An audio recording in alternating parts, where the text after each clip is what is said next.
Hi guys, ഗലിബ്രോ YouTube ചാനലിലേക്ക് എല്ലാവർക്കും സ്വാഗതം. Bigg Boss Malayalam season 7 seventh week eviction ആണ് നടന്നിരിക്കുന്നത്. നമ്മളെല്ലാവരും കാത്തിരുന്ന 7th വീക്ക് എവിക്ഷൻ നടന്നിരിക്കുകയാണ്. നമ്മുടെ അൺഒഫീഷ്യൽ വോട്ടിംഗ് സ്റ്റാറ്റസുകളിലെല്ലാം സോഷ്യൽ പോളുകളിലെല്ലാം പറഞ്ഞിരിക്കുന്ന പോലെ ഏറ്റവും വോട്ട് കുറഞ്ഞ ഒരു മത്സരാർത്ഥിയാണ് പുറത്തായിരിക്കുന്നത്.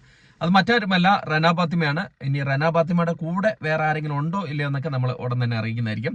ഇപ്പം റന ഫാത്തിമ എവിക്റ്റ് ആയിട്ടുണ്ടെന്നാണ് അറിയാൻ കഴിഞ്ഞത്. ഇത് നിങ്ങൾക്ക് ഒരു 90% നിങ്ങൾക്ക് ഉറപ്പിക്കാവുന്ന കാര്യമാണ്. റന ഫാത്തിമ എവിക്റ്റ് ആയിട്ടുണ്ട്. നമ്മളിങ്ങനെ ന്യൂസ് ആദ്യം പോയി വന്ന് പറയരുതെന്ന് പലരും പറഞ്ഞിട്ടുണ്ട്. പക്ഷെ ഈ എവിക്ഷൻ എന്ന് പറഞ്ഞാൽ ഇച്ചിരി കടുകട്ടിയായിട്ടുള്ള എവിക്ഷൻ ആയിരുന്നു. കാരണം ലാസ്റ്റ് നിൽക്കുന്നവര് ഇഞ്ചോടിഞ്ച് പോരാട്ടായിരുന്നു, ആര്യനും നെവിനും റന ഫാത്തിമയും. അപ്പം അതുകൊണ്ട് തന്നെ ആര് പുറത്തു പോകുമെന്ന് ഞാനും ആകാംക്ഷയോടെ കാത്തിരുന്ന ഒരു എവിക്ഷനാണിത്.